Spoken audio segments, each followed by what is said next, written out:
Any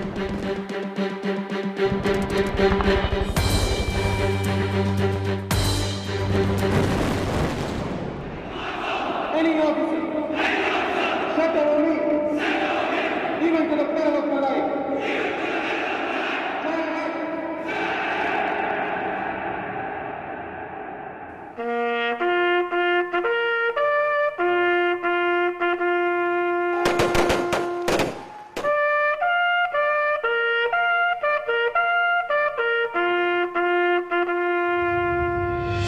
Pakistan के हुक्मरान सुन ले,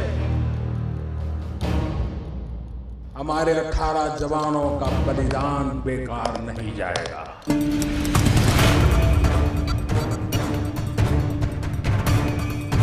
The Indian Army conducted surgical strikes last night at these launch pads. The principle of uncertainty that India do not retaliate has been taken away. बेटा शहीद हुआ है, किसी का भाई शहीद हुआ है, हम उनको मैसेज देना चाहते हैं कि हमने जो उनकी शहादत है उसका बदला हमने ले लिया। हमारे 18 जवानों का बलिदान बेकार नहीं जाएगा। ठीक एक साल पहले मोदी सरकार ने पाकिस्तान पर सर्जिकल स्ट्राइक करने का फैसला लिया, जिसे भारतीय सेना ने अंजाम दिया। पिछले एक साल में सर्जिकल स्ट्राइक ये शब्द आपने सैकड़ों हजारों बार सुना होगा, पर आज तक कभी किसी ने कभी भी आधिकारिक तौर पर इस बारे में विस्तृत जानकारी नहीं दी। पहली बार किसी चैनल पर भारतीय सेना के स्पेशल फोर्सेस के जवान और अफसरों से खुद सुनिए कि उन्होंने कब, क्यों, कहां और कैसे सर्जिकल स्ट्राइक ऑपरेशन को अंजाम दिया। हमारे 18 जवानों का बलिदान बेकार नहीं जाएगा। जब उड़ी अटैक हुआ तो उस समय मैं 15 कोर में था। वहाँ पे मुझे बिहार रेजिमेंट के कुछ बंदे मिले जिन्होंने मुझे बताया कि उड़ी में उनके साथ ये हादसा हुआ। जो एक्यूरेट कैजुअलिटी थी उनकी तो उसका उन्हें भी पता नहीं था, तो उन्होंने बताया कि लगभग 15 से 20 बंदे उनके इस हादसे में कैजुअलिटी हुए हैं। तो उनको ये नहीं पता था कि मैं पैरा स्पेशल फोर्स से ताल्लुक़ रखता हूँ। तो मैंने उनको बताया कि थोड़ा ब्रीफ करेंगे तो मैं थोड़ा शायद और गहराई से उनके बारे में जान सकता हूँ। तो उन्होंने बताया कि हमारी जो यूनिट है वहाँ पे शिफ्ट हो रही है। उसके बाद उन्होंने बताया कि हम लोग अभी वहीं पे जा रहे हैं, तो ज़्यादा जानकारी हमारे पास नहीं है। तो मुझे सुन के बहुत अजीब सा लगा और गुस्सा टाइप आया कि यार ये बहुत गलत हुआ। हमारे जो सिपाही थे, जो मेरे देश के जो नौजवान थे, उनके साथ ये बहुत गलत हुआ है। तो उस समय एक बदले की भावना थी, वो उसी समय मेरे मन में जागी थी कि कब एक बार एक मौका मिलेगा कि इनको थोड़ा दिखा दें पाकिस्तान को कि हम भी कुछ कर सकते हैं, हम भी तुम्हारे को कैसे कैजुअलिटी देंगे। ये हमने उस समय सोचा था और उसका मौका मुझे बाद में मिल गया, जो कि मैंने अपने सर्जिकल स्ट्राइक के दौरान पूरा किया।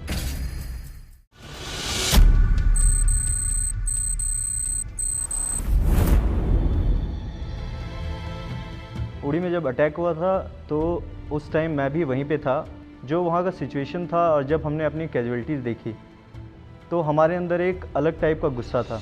हमारे बिहार रेजिमेंट के ही कुछ जेसीओ साहब थे, सिपाही थे, तो हमने उनसे बात किया तो उन लोगों ने बताया कि ये गलत हुआ है और इसका बदला लेना। हमारी टीम ने उस टाइम भी उन्हें आश्वासन दिया कि भारतीय फ़ौज के साथ और हम सब एक ही फ़ौज हैं और हम इसका बदला ज़रूर लेंगे और उन्हें जल्द से जल्द इस चीज़ का इंसाफ दिलाएंगे।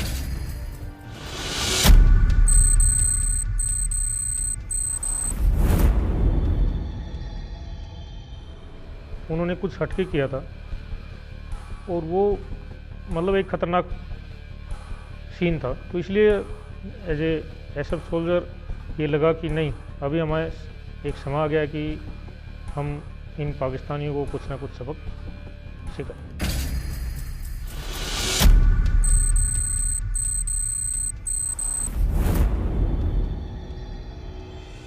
जितना हमारे ऊपर वो कर रहे हैं तो अभी यानी कि हद से भी यानी ऊपर चला गया है, पानी अभी ऊपर है। तो हमें जल्दी से जल्दी इसके क्या है ऑर्डर मिलना चाहिए और जल्दी हमें इसका रिएक्ट करना चाहिए। जितने उनके लॉन्चिंग पैड हैं या कुछ जहाँ से यानी कि इन्फिल्ट्रेशन वो कर रहे हैं, जिसके माध्यम से कर रहे हैं, तो उनको सबक सिखाना बहुत ज़रूरी है।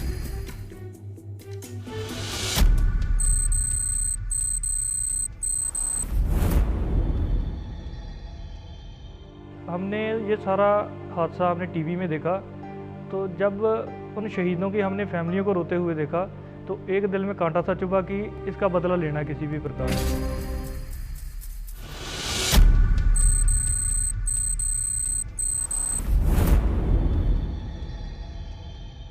हमारे कोर कमांडर भी, जीओसी भी, हमारे ब्रिगेड कमांडर सब लोग बोल रहे थे कि यार ये करना है और ये आप लोगों को ही करना है। तो ये हमारे लिए जो फेथ हमें हमारे ऊपर वो दिखा रहे थे, तो ये हमारे लिए सबसे बड़ी मोटिवेशन की चीज़ थी। जो वहाँ का एटमॉस्फेयर देख के लग रहा था बातचीत करके कि अब की बार जो होगा वो बहुत बड़े पैमाने पर होगा और काफ़ी इलाकों में होगा। हमारे सारे सीनियर ऑफिसर्स आए, हमारे चीफ साहब भी आए थे, हमारे आर्मी कमांडर और जितने भी बड़े अधिकारी लोग थे सब लोग आए हुए थे। उन्होंने उसी टाइम उन्हें बताया कि वी आर रेडी। हमारे कमांडिंग ऑफिसर साहब को रोल मिल गया था, लेकिन जगह, टाइम वो सब हमने फिक्स करना था। डायरेक्शन सबकी तरफ से एक ही था कि इसका बहुत ही मल्टीपल जगह पे और इसका जो रिएक्शन है वो काफ़ी हार्श और ये काफ़ी यादगार होना चाहिए।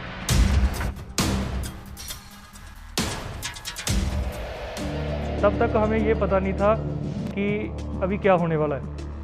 उसके बाद आते ही हमारे क्या मोबाइल जमा कर दिए गए। प्लानिंग कुछ ऐसे तैयार हो गए तो कुछ नहीं, उसका ये था कि कुछ होने वाला है कि हम अपने उस हिसाब से अपने आप को मेंटली प्रिपेयर करना है, यानी कि तैयारी उसमें थे।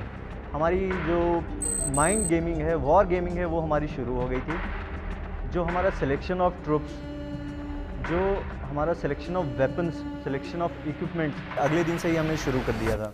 A to Z जितने भी लोग होते हैं सब चाहते हैं कि हम हर ऑपरेशन का हिस्सा हों। तो हमारे पास ऑप्शंस के लिए अगर देखा जाए तो हमारे पास सारे ट्रुप्स अवेलेबल हैं, बट सारे के सारे पूरी बटालियन नहीं जा सकती क्योंकि ऑपरेशनल एस्पेक्ट को देखते हुए, टेक्निकल एस्पेक्ट्स को देखते हुए हम लोग कुछ सेलेक्टेड ट्रुप्स ही अंदर लेके जाते हैं। 24 तारीख को मैं पहुंचने के बाद तो मुझे वहाँ पे जो मेरे स्किल थे उसकी वजह से मेरी सिलेक्शन हुई थी, क्योंकि हमारे जैसे काफ़ी जो लड़के हैं सभी एक्सपर्ट होते हैं, हर एक स्किल में माहिर होते हैं, तो मुझे मेरे स्किल की वजह से सिलेक्ट किया गया था। मैं एक स्काउट मेडिको भी था, स्नाइपर भी था। मैं उस जो 28 डिव का एरिया था उसमें पहले भी रह चुका था और एरिया हमने देखा हुआ था वो। और दूसरा क्या, मैं मेडिकल में था, एक मेडिकल मेरा स्किल था, इसलिए मेरे को मेडिकल के तौर पे भी बुलाया गया और नेविगेशन भी लगाया गया उस रास्ते तक सभी पार्टी को पहुंचाने के लिए। उसमें कम्युनिकेशन, मेडिकल, वेपन, डेमोलिशन, सभी स्किल में एक एक बंदा हर स्क्वाड में, जैसे 7-8 बंदे एक स्क्वाड में हैं तो उसमें सभी में एक एक स्किल का मतलब जो कमांडो है माहिर होता है। सभी स्किल्स के हमने एक ऐसा कंपोजिशन बनाया था जिसमें 3-4 पर्सन जो हैं वो डेमोलिशन क्वालिफाइड हों, 3-4 के आसपास मेडिकल स्पेशलिस्ट हों, कुछ उसमें वेपन स्पेशलिस्ट हों या उसमें कुछ ऐसे हों जो आईडी स्पेशलिस्ट हों। तो इस प्रकार का एक कंपोजिशन जो हमने तैयार करना था। ट्रुप्स के सिलेक्शन करने के बाद हम लोगों ने अपने टारगेट से रिलेटेड और ऑपरेशन से रिलेटेड जो अपना हमारा मिशन था उससे रिलेटेड ट्रेनिंग की। उससे रिलेटेड जितने भी हमें डॉक्यूमेंट्स की ज़रूरत थी, जितने भी हमें मैप्स की, जितने हमें अलग अलग चीज़ों की ज़रूरत थी, वो सारा हमने कलेक्ट किया। सर्जिकल स्ट्राइक की प्रिपरेशन के लिए सबसे पहले जो हमारा टारगेट था उसका हम लोगों ने सैंड मॉडल, उसका जो सेम टारगेट जैसा कि हमें ग्राउंड पे मिलेगा ऐसा टारगेट हमने बनाया। फिर उसके ऊपर हमने वॉर गेमिंग की, जिसमें कि हमारे सारे के सारे ट्रुप्स जिन्होंने उसमें हिस्सा लेना था वो सारे बैठ के फिर पूरी रात हम लोग उस पर डिस्कशन करते थे कि कहाँ से क्या पॉसिबिलिटीज़ है, हम कैसे जाएंगे, कैसे इसे कंडक्ट करेंगे, कैसे इसे कैरी आउट करेंगे। और उसमें जितने भी कंटिजेंसी प्लानिंग सब कुछ हम लोगों ने उसे लगभग 2 रात और 2 दिन में बैठ के ये सारा प्लानिंग किया। मैं 28 डिव कुपवाड़ा वाली पार्टी में था, 19 डिव में बारामूला में है जो कि उन्होंने लिपा वैली में ऑपरेट करना था। तो 90 डिव बारामूला में अल्फ़ा और ब्रावो ऑपरेट कर रहे थे, वाड़ा में चार्ली और डेल्टा 20 डिव में ऑपरेट कर रहे थे, 20 डिव में ऑपरेट कर रहे थे।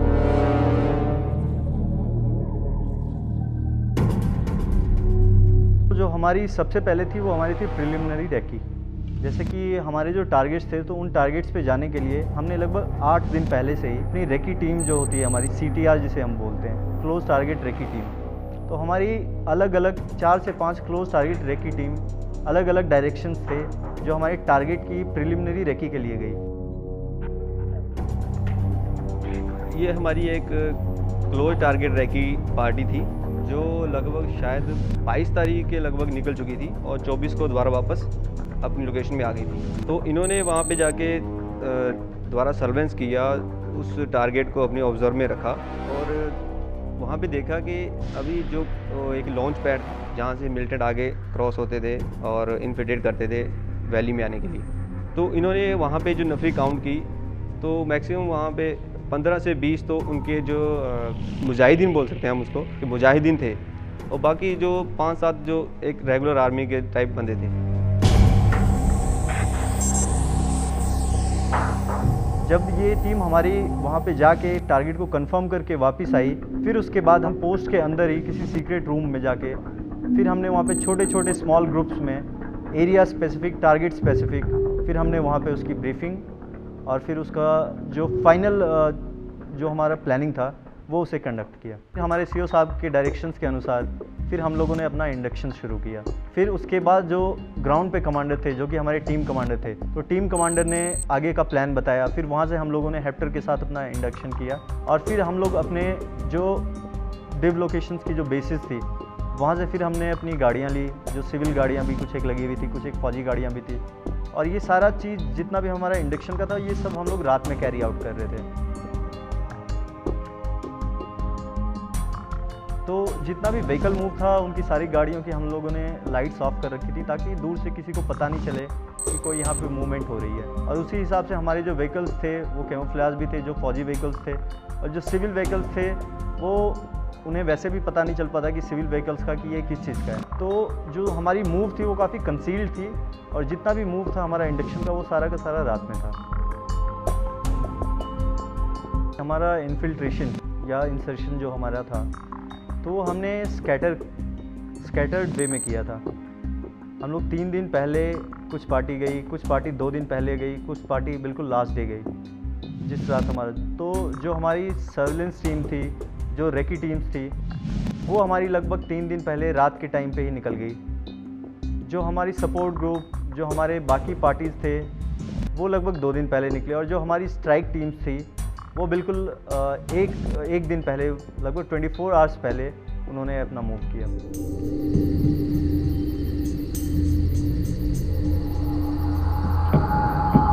रात को हमने मूव किया लगभग 11:30 बजे 27 को।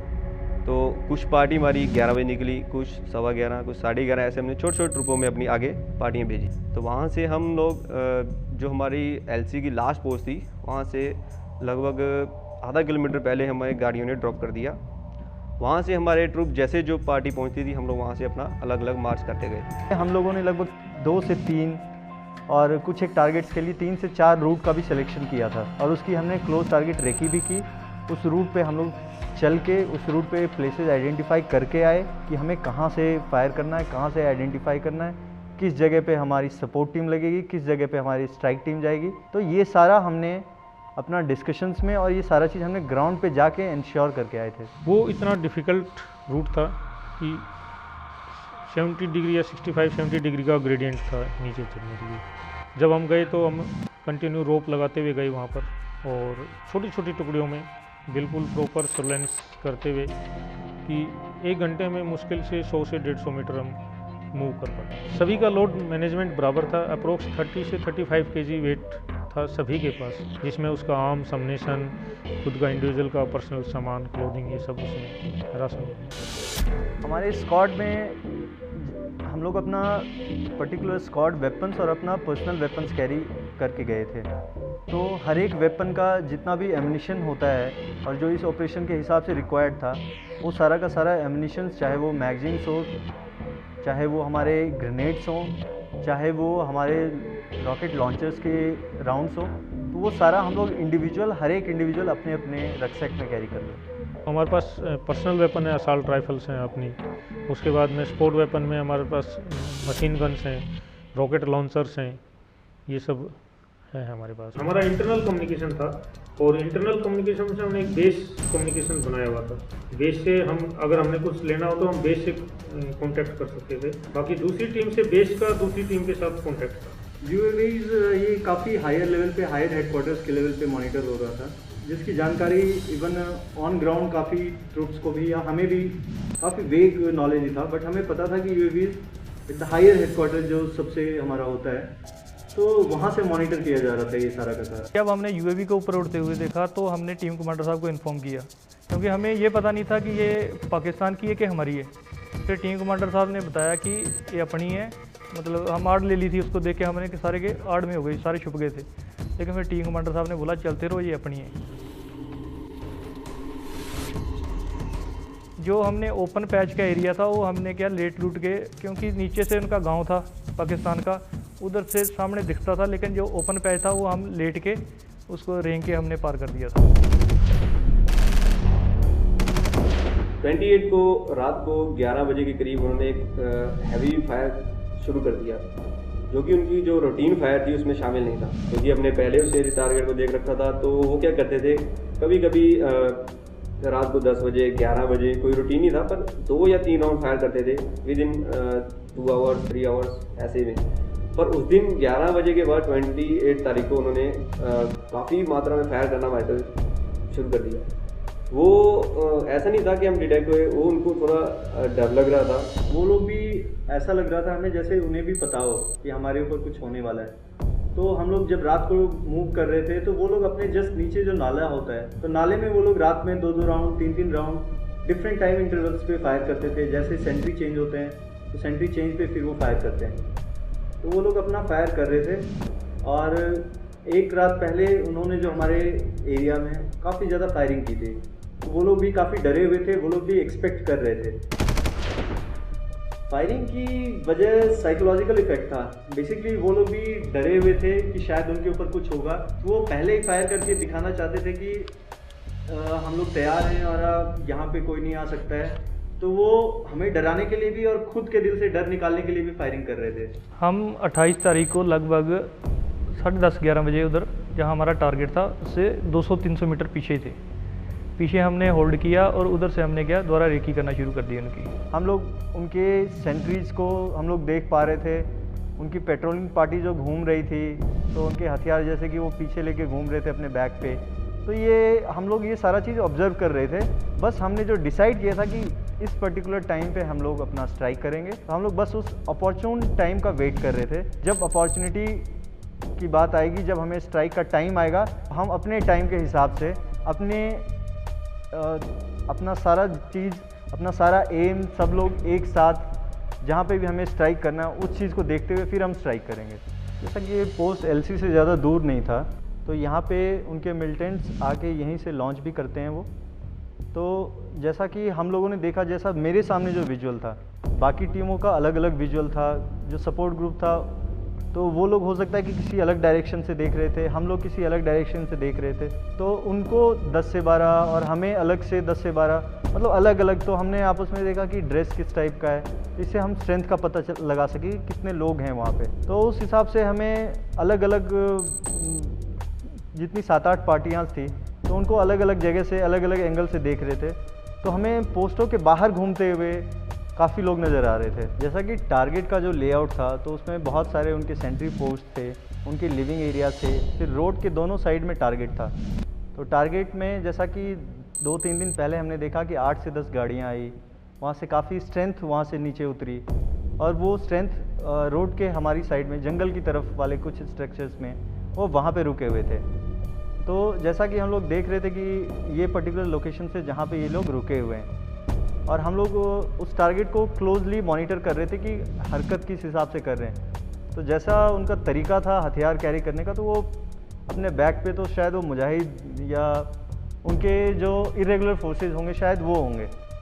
और कुछ लोगों का जो ड्रेस था, जो उनके उन्होंने पहन रखे थे, जो पठानी सूट वगैरह जो उन्होंने डाल रखे थे, उससे हमें लग रहा था कि ये हो सकता है कि ये सारे मिलिटेंट्स वाले ग्रुप हैं। और उनके अलग अलग, जैसे कि जो ट्रैक सूट था तो वो शायद उनके मुजाहिद्स के थे, और जो पठानी सूट वगैरह में घूम रहे थे वो शायद उनके सारे के सारे मिलिटेंट्स थे। मुजाहिद्स के साथ वहाँ पे कुछ एक रेगुलर्स भी थे जो उनके पोस्ट को मैन कर रहे थे, जो वहाँ पे ड्यूटीज़ पे खड़े थे कुछ एक लोग, तो वो शायद रेगुलर आर्मी के थे। बाकी जो उनकी हरकतें थी, जो जिस टाइप से बॉडी लैंग्वेज से उन्हें उनके हमें लग रहा था कि शायद ये मुजाहिद से हैं और बाकी लोगों का हमें लग रहा था कि ये आतंकवादी हैं। पठानी सूट में हमें 7-8 लोग दिख रहे थे जो बाहर बैठ के ताश वगैरह खेल रहे थे, और फिर कुछ लोग ट्रैक सूट में घूम रहे थे, 4-5 लोग। अप्रॉक्सीमेटली मे बी 30 से 40 लोग तो उस जगह पे थे, क्योंकि उनके जो स्ट्रक्चर्स थे जो बने हुए थे तो 7 से 8 स्ट्रक्चर बने हुए थे। तो एक स्ट्रक्चर के हिसाब से अगर 3-4 लोग भी हो तो लगभग वही 30 से 40 लोग वहाँ पे थे। हमारी जो मेन स्ट्राइक पार्टी थी वो बिल्कुल टारगेट के फ्रंट में थी। फ्रंट में सबसे जहाँ पे सेंट्री पोस्ट थी उसके बिल्कुल सामने हमारे लगभग स्नाइपर वहीं पे डिप्लॉय थे।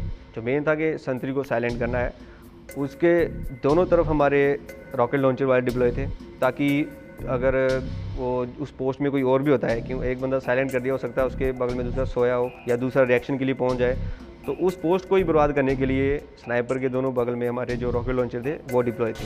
और उसके अलावा जो LPOP जो उनकी पोस्टें थी वहाँ पे भी उनके जो HMG वगैरह लगी हुई थी, तो उसको कवर करने के लिए भी हमारे जो मल्टी शॉट ग्रेनेड लॉन्चर वगैरह है और एक रॉकेट लॉन्चर वहाँ पे भी डिप्लॉय था जो उसको कवर कर रहा था। तो एक तरह से हम स्टैंड लाइन भी नहीं बोल सकते, तो टारगेट को देख के हम लोग ऐसे भी नहीं सोच सके कि U शेप में थे या V शेप में थे। जिस तरह से हमारा टारगेट था हम उसी हिसाब से डिप्लॉय हो रखे थे। ये मॉर्निंग सुबह 29 की बात है, लगभग 6 बजे के करीब, क्योंकि हमें ना हमारे पास कोई साधन था टाइम देखने का। जो रेडियो सेट से हमें टाइम पास हो रहा था वही हमें टाइम पता था। तो UAV के हल्की हल्की आवाज़ सुनाई दी, तो हमें पता था इस ऑपरेशन में UAV इन्वॉल्व होने वाला है। तो हमें थोड़ा पता चल गया कि अभी फायर शायद शुरू होने वाला है। हम लोग वैसे ही प्रिपेयर थे। तब तक हमारे मेजर साहब थे जो हमारे टीम कमांडर थे, उन्होंने हमें पास कर दिया कि ऑल पार्टी अभी रेडी हो जाओ। तो हम लोग अपनी अपनी पोजीशन लेके सभी बैठ गए। फायरिंग के लिए पहले साहब ने बता दिया था, जो टीम कमांडर साहब थे, कि मैं इतने बजे रेडी कर दूंगा, उससे 15 मिनट पहले सारे रेडी हो जाएंगे। तो लगभग सुबह फर्स्ट लाइट में साहब ने एक बार रेडी कर दिया सभी पार्टी को, ऑल पार्टी को, कि सभी रेडी हो जाओ, अभी 15 मिनट में हमने फायर स्टार्ट करना है।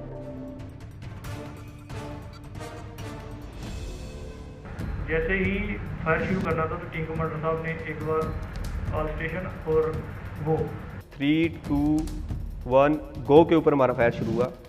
तो जो सबसे पहले हमारा फायर था वो था संतरी के लिए। जो पोस्ट एक्टिव थी उनको साइलेंस करने के लिए जो संतरी थे उसके ऊपर हमने सबसे ज़्यादा पहले फायर डाला। उसके बाद हमारे जो रॉकेट लॉन्चर थे उन्होंने OR लीविंग थे, क्योंकि मैक्सिमम नफरी उनकी वहीं थी, सिविल ड्रेस में दिख रहे थे। तो सभी 2 बैरिक थी जो OR लीविंग थी वहाँ पे रह रहे थे। तो उसके बाद संतरी के बाद उन्होंने जो OR लीविंग थी उसको कवर किया। उसके बाद जो हमने खुद नाम दिया था एक ऑफिसर हट उसको कवर किया। और उसके बाद उनका जो एक कुक उसके पास एक लाइन थी जहाँ पे लगभग 5 या 6 लोग रहते थे, तो वहाँ पे हमने फायर किया। उसके बाद फिर हमारे सपोर्ट वेपन्स ने जब हमारा एक बार क्लियरेंस देने के बाद कि हाँ अब आप फायर कर सकते हो, तो उसके बाद हमारे सपोर्ट वेपन्स ने फायर किया।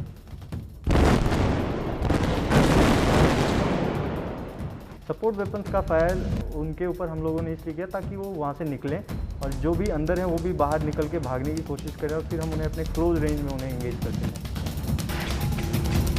रॉकेट लॉन्चर के फायर से वो शायद उनका कैरोसिन था या कोई सिलेंडर टाइप था, जो उनकी कुक हाउस के पास जो लिविंग थी वहाँ पे फटा।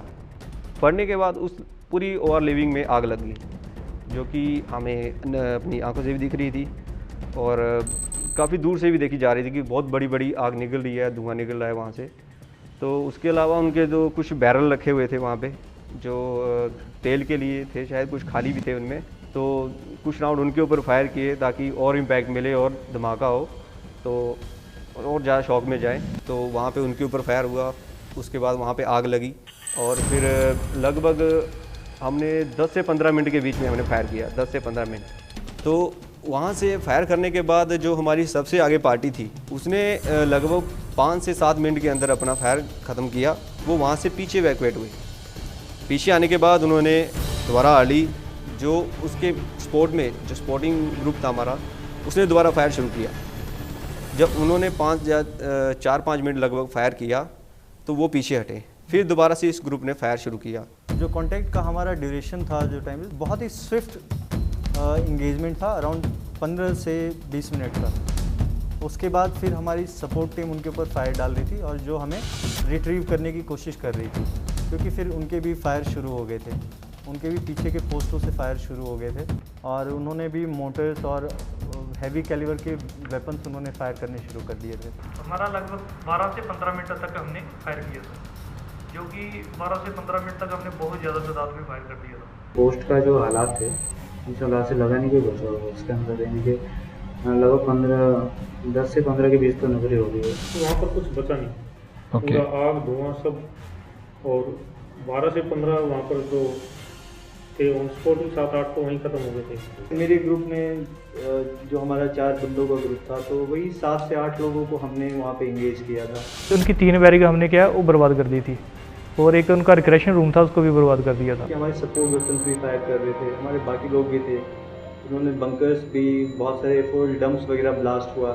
तो शायद कैजुअलिटीज़ का जो हमें इंटेलिजेंस एजेंसीज जो बता रही थी हमारी, तो total 70 to 80 overall in all 3 to 4 targets, और जो हमारे एरिया में उन्होंने लगभग 30 से 40 लोगों का बताया था। हमारा यहाँ पे एम कोई एक पर्टिकुलर इंडिविजुअल नहीं था, या हमारा एम कोई इन्फॉर्मेशन एक्सट्रैक्ट करना नहीं था, और ना ही हमारा एम कोई प्रूफ लेके आना था। जहाँ पे हमें सिर्फ हमारे दिमाग में एक चीज़ था कि जैसे हमारे ऊपर स्ट्राइक किया गया था उड़ी में, हमें उस स्ट्राइक का बदला लेना है, और यहाँ पे हमें जितना भी रूथलेस हो सकते हैं उस हिसाब से हमें इनके ऊपर अपना रूथलेसनेस के साथ इन्हें स्ट्राइक करना है, और फिर उसके बाद हमें वापस आना है। 30 मिनट के करीब यानी कि उन्होंने अपना कार्रवाई शुरू कर दी थी, जो यानी कि जो इस तरफ पोस्ट है, जो दूर इस तरफ थी, जो टॉप में थी, लेकिन उनको हम ये नहीं, उनको पता नहीं था कि हम कहाँ पे यानी कि ये रिएक्ट कर रहे कहाँ से। तो उन्होंने अपना जो मोटर था वो वहाँ से मोटर फायर आना शुरू हो गया था हमारे ऊपर, और चंद एक जो अपने उनके पास HMG वगैरह इसके भी फायर आना शुरू हो गया, लेकिन वो हमारे ऊपर से जा रहा था, हम नीचे जंगल में। तो हमें जब अपनी पोस्ट के अंदर जाना है तब हमें प्रॉब्लम हो रही थी। दूसरी पोस्टें थी, वहाँ से हमारे ऊपर काफ़ी फायर आ रहा था, मोटर का भी फायर था, वो जनरल एरिया में था, और काफ़ी जो स्मॉल आर्म्स का या जो वेपन का वो हमारे सिर के ऊपर से ऐसे पत्तों में फायर लग रहा था। लग रहा था कि हाँ उन्होंने अभी दूसरी जो उनकी पोस्टें हैं वो अंदर फायर कर रहे हैं। हमने जो अल्टरनेटिव लिया, लेकिन जो जैसे भी नीलम वैली में तो वहाँ वाली पार्टी ने तो सेम रूट लिया था जो टिपिकल इसलिए लिया कि अभी जो वहाँ बैठे होंगे या कुछ बच्चे भी होंगे या जिन्हें रिएक्ट करना होगा, तो उनकी थिंकिंग रहेगी कोई भी आएगा यहाँ से आएगा तो नाले भागेगा, कोई सोचेगा कि हम नाले जाएंगे तो इसके ऊपर। तो उन्होंने कोशिश की होगी कि जितना हो सकता है फायर नाले में डालो। तो पहाड़ी जो अपना मेन बना हुआ था उन्होंने रिज लाइन से बल्ले धीरे अब जो ऊपर इन्फेंट्री डाली थी उनको हम पास कर रहे थे कि इस पोस्ट से हमारी तरफ फायर आ रहा है, तो वो ऊपर से उसको कवर करके दबा देते थे। तो थोड़ी देर के लिए वो चुप हो जाते थे, न्यूट्रलाइज हो जाते, तो हम उतनी देर में अपना वो एरिया था वो जल्दी से जल्दी कवर करके और ग्रोथ में हो जाते थे। हमारी 2 लोकेशन में आपको पता है कि हमने जो किया था, जो 90 डिव वाली बारामूला वाली टीम थी, वो एक एंकर हमने ऑलरेडी डिप्लॉय कर रखा था, क्योंकि ये हमारे जो कमांडर थे, मेजर साहब थे, टीम कमांडर या CO साहब थे, उनको पता था कि हमने यहाँ पे एंकर बिठा रखा है। हमारा जो कि हम लोगों का जो कम्युनिकेशन था वो अपनी जो ट्रुप जा रखा था आगे टीम जो उसी में था। तो इन्होंने एक एंकर बना रखा था, जो हमारी 28 डिव कुपवाड़ा वाली पार्टी वहीं पर रिपोर्ट कर रही थी, जो 90 डिव है वो भी वहाँ पर अपनी रिपोर्टिंग कर रहा था कि बंदे सही है, यह टारगेट की सिचुएशन है, या जो 90 डिव वाले देख रहे थे वो उन्होंने वहाँ पे पास किया, ये ऑपरेशन सक्सेस है। और यहाँ जो 28 वाली है उन्होंने भी बताया कि ऑपरेशन सक्सेस है। हमने तो अपने निशान भी नहीं उधर छोड़े, जो हमारे ग्रेनेड लॉन्चर वगैरह उनका हम जो निशान थे वो भी अपने साथ ही कैरी करके वापस लाए थे। और जब हम अपने एरिया में आए उधर टीम कमांडर साहब ने होल्ड कराया, और एक बार सबको छतरी तौर पे चेक किया कि बंदे पूरे हैं, कोई छूट तो नहीं गया। उसके बाद ओके रिपोर्ट दी साहब ने कि बंदे आल ओके। वहाँ से लगभग थोड़ा और आगे जाने के बाद हमें एक दोबारा धमाका सुनाई दिया। हम लोग तो फिर वहाँ पे दोबारा कवर में हो गए। हमने सोचा शायद कि ये इन्फिल्ट्रेशन रूट एक्चुअली वो, तो शायद हो सकता है कि कोई मिलिटेंट वहाँ से क्रॉस हो चुका हो और वहाँ पे हमारे ऊपर क्या दोबारा हमारा फायर कॉन्टैक्ट शुरू हो चुका हो। तो हमें तो थोड़ी देर के लिए ऐसा लगा कि अभी वहाँ से हम उस रेंज से तो बाहर आ चुके हैं फायर के, पर अभी हमारा आगे फायर खुला है, तो इसका मतलब कोई हमारा कॉन्टैक्ट हो चुका है। पर वो एक्चुअली कॉन्टैक्ट नहीं था। हमारा एक लड़का था जो माइन कैजुअलिटी हो गया था, उसका पैर एक माइन में आ चुका था। तो वो रूट हमने कई बार पहले सेलेक्ट कर चुका है, वो रूट खुला हुआ था। हम लोग वहाँ से पहले भी कई बार आ जा चुके थे। तो हम बोल सकते हैं कि शायद उसकी किस्मत साथ नहीं दी, तो इसकी वजह से उसका माइन में पैर आ गया। जो इसका पैर उड़ा था उसके बड्डी ने फिर सेट में पास किया है कि माइन ब्लास्ट हो गया। फिर मैं और 2-3 बंदे और थे जो मेडिकल वाले थे, हम सारे इकट्ठे क्लोज हो गए। उसके बाद हमने उसका जो जूता था, जो पैर उड़ा हुआ था, जूता उसका खोला और जो एक्सोस्टेट मैंने पहले बताया, एक्सोस्टेट हम जो यूज़ करते हैं, वो एक्सोस्टेट को उसके पैर में हमने डाला, तोड़ के उसके पैर में डाल दिया ताकि ब्लीडिंग ना हो। उसके बाद हमने उसका फर्स्ट एड कर दिया और जो पेन किलर इंजेक्शन थे वो दे दिए और पेन किलर खाने के लिए भी दे दिया। हमने एक रिजर्व स्क्वाड रखा था जो इसी काम के लिए था एक्चुअली, कि जो अगर हमारी कैजुअलिटी होती है तो उसको वहाँ से हम वापस लेके जाने के लिए। पर वो स्क्वाड ऑलरेडी थोड़ा ऊपर जा चुका था, तो वहाँ से सिर्फ हमने एक बंदा बुलाया कि माइन एरिया है, सभी स्क्वाड आएगा तो हो सकता है हमारी और कैजुअलिटी हो सके। तो इसलिए हमने सिर्फ एक बंदा बुलाया जो स्ट्रेचर लेके वापस आया। हमने उसको स्ट्रेचर पे कैरी करने की कोशिश की, पर वो नहीं हो पाया क्योंकि जो स्लोप था वो बहुत ज़्यादा था। और दूसरा क्या था कि अगर स्ट्रेचर कैरी करते तो मैन पावर भी ज़्यादा चाहिए, कम से कम दो बंदे चाहिए होते थे, तो उसमें तो और कैजुअलिटी होने का खतरा था। तो उसकी वजह से हमने क्या किया कि एक बंदे ने, सिंगल बंदे ने उस बंदे को जो उसका बैटल लोड था, हमने सभी में डिस्ट्रीब्यूट किया दोबारा से, उसको खुद अपनी पीठ पे कैरी किया। और रोड इतना ज़्यादा ख़राब था कि हम खुद नहीं अकेले सिंगल चल पा रहे थे, पर हमें उसको लेके चलना था। तो सभी बंदों ने बहुत अच्छा कोऑर्डिनेशन किया, आगे बंदे हेल्प कर रहे थे, इसको खींच भी रहे थे, तो उसको उठा के भी जैसे कोई थकता तो शिफ्ट भी कर रहे थे। तो ऐसा नहीं है कि जैसे हम कैजुअलिटी हुआ तो वहाँ पे हमारा मोराल डाउन हुआ, जबकि वहाँ से हमारा मोराल और अप हो गया। और जैसे हम जो अभी तक उस ऑपरेशन में हमें थकान लगी थी वो बिल्कुल ना के बराबर हो चुकी थी, कि हमें यही था कि हमें अपने बंदे को सेव करके ऊपर लेके जाना है और उसको जल्दी से जल्दी किसी फर्स्ट एड या किसी एमएच में पहुँचाना है। और जो कि हमारे मेजर साहब थे, जो टीम कमांडर थे, उन्होंने ऑलरेडी ये चीज़ पास कर दी थी। तो जब तक हम अपनी पोस्ट के लगभग 1 या 1.5 किलोमीटर पीछे थे, तब तो एक पार्टी ऊपर से नीचे आ चुकी थी हमें वहाँ से रिलीव करने के लिए कैजुअलिटी को। तो वहाँ से उन्होंने हमें रिलीव किया। तो जैसे ही हम ऊपर पोस्ट में पहुँचे और उसके विदिन 2 और 5 मिनट में हमारे हेली आ चुका था। तो हेली में उस लड़के को वहाँ से जल्दी इवैक्यूएट किया गया। हम लोग ऊपर पहुँचे और सभी ने एक साथ बैठे, थोड़ा रिलैक्स किया। हम अप्रोक्स हमारी जो फर्स्ट जो बॉडी थे वो अप्रोक्स 10:30 से 11 बजे के बीच में ऊपर मतलब बिल्कुल सेफ बंकर में पहुँच गए थे। तो उसी के कंटिन्यू पीछे हर गैप में मतलब हम इसीलिए छोटी टुकड़ियों में मूव कर रहे थे कि ताकि कोई इंसिडेंट ना हो। बड़ा टारगेट दिखेगा तो हो सकता है फायर वहाँ पर कर दे, छोटा टारगेट है, एक बॉडी है तो वो फास्ट भी निकलेगा। हम लोग जब वापस आ रहे थे तो लगभग पोस्ट में पहुंचने से पहले 10:30-11 बज चुके थे और हमारे ऊपर बहुत ही ज़्यादा हैवी फायर हो रहा था, तो जिससे कि हम लोग मेक आउट कर सकते थे कि वहाँ पे आवाज़ें हो रही थी, ऊपर पत्ते गिर रहे थे टूट के। तो हम लोग मेक आउट कर सकते थे कि ये लोग उसके ऊपर जनरल एरिया में हमारे ऊपर फायर कर रहे हैं। बट वहाँ का जो फॉलिएज इतना डेंस था, कवर इतना ज़्यादा था, तो they could not bring down effective and accurate fire. जैसे कि हर टीम में 20 से 30 लोग थे, तो हर टीम में ऑफिसर और जेसीओ अराउंड 1/3 हमारी जो स्ट्रेंथ थी उसमें ऑफिसर्स और जेसीओ थे। आइडली ऐसा नहीं होता है कभी। 29 को जब हम लोग वापस अपने लोकेशन में आए तब हमें हमारे बाकी जो साथी थे जो ऑपरेशन का हिस्सा नहीं थे, जो हमारा वहाँ पे वेट कर रहे थे, तो उन्होंने हमें काफ़ी सारी बधाइयाँ दी, बोला कि बहुत ही अच्छा ऑपरेशन किया। और जो हमारे कमांडर्स थे उनके वो भी हम लोगों से पर्सनली मिलने के लिए आए उस जगह पे, और फिर उन्होंने बताया काफ़ी अच्छा उन्हें फील हुआ और उन्होंने हमें भी बताया कि it's a great pride moment. So this was really great to know. लगभग 2 बजे के करीब हम जो इंडियन पोस्ट थी वहाँ पे आ चुके थे। तो उन्होंने नॉर्मली, उनको भी इतना पता नहीं था क्योंकि वो भी नेटवर्क से कट ऑफ थे, तो उनको भी पता था कि ये ऑपरेशन करके आए। उन्होंने हमारे लिए खाना वगैरह रखा, हमने खाना खाया।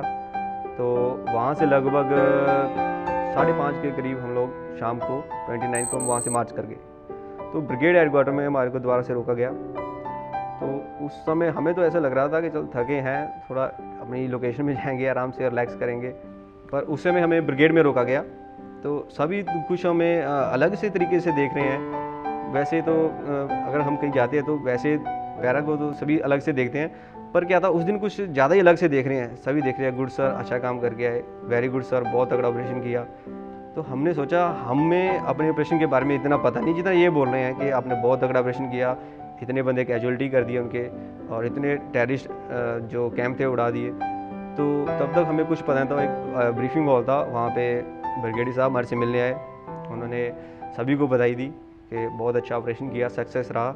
और तो हमें फिर भी इतना पता नहीं था कि क्या हुआ है, कितना बड़े किस लेवल पे हुआ है। जब हम लोग अपने जो हेडक्वार्टर्स थे वहाँ से हमें जो भी बटालियंस मिल रही थी, जो भी एन रूट हमें जितनी भी बटालियंस मिली तो वो सब हमें काफ़ी मुबारकबाद दे रहे थे। वो अपने अपने लोकेशन पे बिठा के बोल रहे थे कि आज अभी आपको आगे नहीं जाना, अभी आपको हमारे पास ही रुकना है रात में, यहाँ पे आप लोग सेलिब्रेट करोगे तभी जाओगे। तो हर जगह अच्छे से स्वागत किया जा रहा था। उसके बाद हमें बताया गया कि तुम लोग इस टाइम टीवी पे काफ़ी तुम्हारी चर्चा हो रही है कि सर्जिकल स्ट्राइक हुआ है। एक्चुअली हमने तो उस ऑपरेशन का भी नाम सोचा नहीं था, जो कि आप जो मीडिया है या देशवासी है इन्होंने जो ऑलरेडी हमें एक नाम दे चुके थे कि एक सर्जिकल स्ट्राइक हो चुका है। तो वहाँ से उसके बाद हम लोग अपने लोकेशन में आए, तो वहाँ से GOC साहब भी ऑलरेडी हमारा वेट कर रहे थे, उन्होंने भी हमें मुबारकबाद दी। तो लगभग 11 बजे के करीब हमने ब्रेक ऑफ किया रात को। हमें इतना नहीं पता था, तो सुबह उठ के जब हम लोग ब्रेकफास्ट वगैरह किया तो न्यूज़ TV के आगे बैठे, तब हमें पता चला कि ये मतलब कि काफ़ी बड़े लेवल पे हो चुका था। ये लगभग 30 के सुबह की बात है, तब हमें इस चीज़ का पता चला कि हमने ये जो ऑलरेडी 24 घंटे पहले हो चुका है उसके बारे में हम 24 घंटे बाद देख रहे थे। वंस वी वर टोल्ड कि ये TV पे भी आ रहा है, तो हमने फिर TV पे भी देखा तो कि ये चीज़ वहाँ पे लाइव बताया जा रहा है। एंड वो सारी चीज़ें, सारी डिटेल्स, ऑफ कोर्स उसमें थोड़ी बहुत एनोमलीज थी, लाइक कि इस जगह पे, इस लोकेशंस पे, but we were also surprised कि ये इतना जल्दी इन्हें कैसे पता चल गया। हम जब वापस अपने एरिया में लोकेशन में पहुंच गए, उसके बाद जब टीवी लगाया, बाकी हमारी जो पार्टी बची हुई थी उन्होंने टीवी में देख रहे थे। जब उन्होंने टीवी में बताया हमें कि ऐसे ऐसे हो गया, तो हमें यकीन नहीं हो रहा कि ऐसा इतना बड़ा ऑपरेशन हुआ है, क्योंकि हमें पता नहीं था कि इतना बड़ा ऑपरेशन हो गया। The Indian Army conducted surgical strikes last night at these launch pads. Celebration हमारा एक तरह से बोला तो उस दिन कुछ स्पेशली था, क्योंकि ऑलरेडी हम न्यूज़ में देख चुके थे, हमने एक बहुत बड़ा काम करके देश को दिया है। तो एक तरह से हम अपने गॉड का भी थैंक यू कर रहे थे कि हम सभी सेफ आ गए। तो उसके बाद हम लोग अपनी डीब्रीफिंग में गए, वहीं से हमारी पार्टी शुरू हो चुकी थी। तो उसके बाद बस हमारा बड़ा खाना वगैरह हुआ। काफ़ी जगह से बाद में भी हमें कंग्रेचुलेशन बोला जा रहा था कि बहुत अच्छा काम किया आपने, और सुन के भी हमें भी अच्छा लग रहा था कि हमने देश के लिए, अपने जवानों के लिए, उनकी शहादत के लिए हमने ये काम किया। उसी दिन फिर हमने वहाँ पे बड़ा खाना भी ऑर्गेनाइज़ किया, और फिर वहाँ पे जितने भी आसपास की जितनी बटालियंस थे तो उन सब के ऑफिसर्स और उन सब के इम्पोर्टेंट पर्सन सब लोग आके हम लोगों ने फिर वहाँ पे सेलिब्रेट की। नया सर्जिकल स्ट्राइक हुआ था, उस वक्त तो हमें लगता था कि बदला हमने ले लिया, लेकिन उसके बाद उनकी हरकतें दोबारा ऐसी चलती रही, तो अभी दोबारा उनके साथ ऐसा करने का इरादा है कि अगर हाई इंफॉर्मेशन से दोबारा हमें परमिशन मिले तो दोबारा उनके साथ बदला। ऑलरेडी हम न्यूज़ में देख चुके थे, हमने एक बहुत बड़ा काम करके देश को दिया है। तो एक तरह से हम अपने गॉड का भी थैंक यू कर रहे थे कि हम सभी सेफ आ गए। और हम बता नहीं सके, पर हम जो हमारे उड़ी में बंदे शहीद हुए थे उनके घर वालों को हम सोचे थे कि कहीं एक मैसेज दे सके कि हमने जो आपके बेटा शहीद हुआ है, किसी का भाई शहीद हुआ है, कोई भी, तो हम उनको मैसेज देना चाहते हैं कि हमने आपके जो बंदे थे, जो उनकी शहादत है, उसका बदला हमने ले लिया है।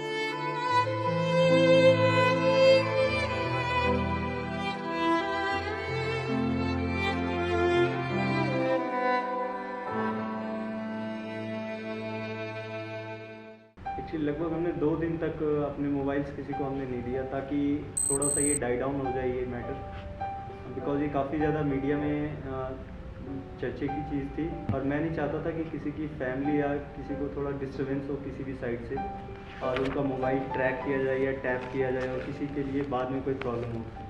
इसीलिए हमने मोबाइल में लगभग 2 दिन बाद दिए। हमने कहा कुछ एक ऑफिशियल नंबर्स थे जिनसे फिर हमने उनसे उनकी फैमिली से बात वगैरह करवाया था and they were able to communicate. 28 को जब हम लोग लगभग दोपहर को 2 बजे के करीब हम लोग टारगेट से 200-300 मीटर की दूरी पे थे, तो वहाँ से हमें एक गांव दिख रहा था उनका। तो उस गांव में नॉर्मल एक्टिविटी उस दिन भी लोग खेतों में काम कर रहे थे, स्कूल था, स्कूल में बच्चे पढ़ रहे थे। जैसे बेसिकली जो प्राइमरी स्कूल जो सरकारी स्कूल होते हैं जैसे उसमें पढ़ाई चलती है, सेम उसी तरह टीचर बैठा था, लाइन लगी थी, बच्चे पढ़ रहे थे। और उस गांव में बिल्कुल नॉर्मल था कि कुछ ऐसा एक्टिविटी कुछ खास नहीं था कि जो हमारे ऑपरेशन में हमें प्रॉब्लम कर सकता था। और वैसे हम उनकी तरफ फायर तो कर सकते थे, पर हमने उस ड्यूरेशन में उनकी तरफ फायर नहीं किया, क्योंकि ये काम जो एक तरह से बोला जाए कि बुज़दिली का है कि छुप के फायर करना और सिविलियन के ऊपर फायर करना, ये मिलिटेंट करता है। हम लोग एक स्पेशल फोर्स से ताल्लुक़ रखते हैं। हमारा काम है जो हमारे काम में हमारे देशवासियों के लिए जो हमें जो तंग करेगा, हमारे ऊपर अटैक करेगा, कि हम सिर्फ उसी को मुंह तोड़ जवाब देना चाहते थे।